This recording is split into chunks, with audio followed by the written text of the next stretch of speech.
Hello everyone, আজকে আমি চলে আসলাম আপনাদের কাছে কিছু তথ্য নিয়ে, যেগুলো হচ্ছে নতুন যারা স্টুডেন্ট, আপকামিং যারা নিউ স্টুডেন্ট ইউকেতে আসবে তাদেরকে নিয়ে।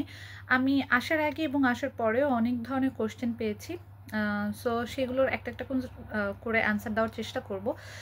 ফার্স্ট অফ অল, যারা হচ্ছে এখন বাংলাদেশে আছে তাদেরকে নিয়ে কিছু কথা বলবো। যারা হচ্ছে অ্যাপ্লিকেশন প্রসেস স্টার্ট করেছেন বা অ্যাপ্লিকেশনের মাঝামাঝি অবস্থায় আছেন, প্রথমত যারা বিএফএসে হচ্ছে ফাইল সাবমিট করবেন তাদেরকে নিয়ে কিছু কথা বলবো। আমার প্রথম কথা হচ্ছে, যারা বিএফএসএস ফাইল সাবমিট করবেন, বিএফএসে আমরা যেই ফাইলগুলো সাবমিট করে থাকি সেগুলো হচ্ছে একটু রিডিউস করে ফাইলগুলোকে, পিডিএফটা যেটা থাকে সেটাকে রিডিউস করে সাইজটা ম্যানেজ করে দেন হচ্ছে আমাদের ওখানে আপলোড করতে হয়। যারা কোনো এজেন্সির মাধ্যমে করে থাকেন তারা ওই এজেন্সির সহায়তা নিতে পারেন, আর যারা নিজেরা করে থাকেন তারা হচ্ছে আমাদের যেই অনলাইন ব্রাউজার আছে, অনেকগুলো পিডিএফ পোর্টাল আছে যেখানে হচ্ছে আপনার সাইজ রিডিউস করে থাকে, কনভার্ট করে থাকে, সেইগুলোর মাধ্যমে হচ্ছে রিডিউস করে সাইজটাকে কনভার্ট করে আপনি ওই অনুযায়ী হচ্ছে পিডিএফটা আপলোড করতে পারেন।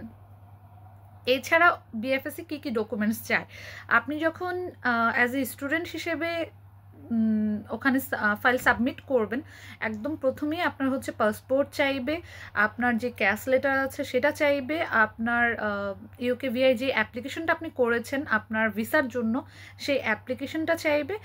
এছাড়া আপনার অ্যাপ্লিকেশন রিলেটেড, লাইক আপনার ওখানে একটা ডিক্লারেশন ফর্ম থাকে সেটা চাইবে। এছাড়া আপনার যাবতীয় যত স্টুডেন্ট ফাইলগুলো আছে, লাইক আপনার এইচএসসি, এসএসসি, আপনার ব্যাচেলরের ডকুমেন্টস।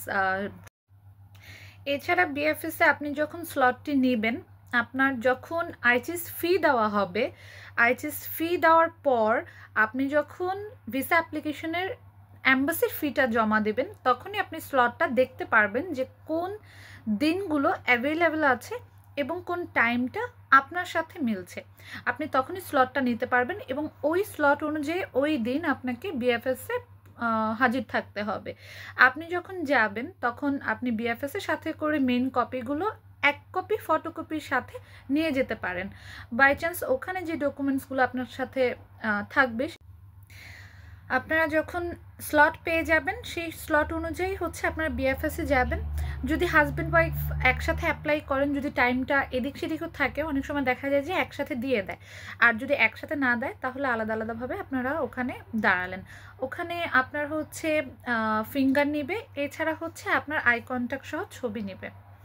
এছাড়া ওখানে আর তেমন কিছুই আপনার কাছে জানতে চাইবে না। এরপর যদি কোনো ডকুমেন্টস তাদের লাগে তাহলে সেটা আপনাকে হচ্ছে ইমেলের মাধ্যমে জানিয়ে দিবে।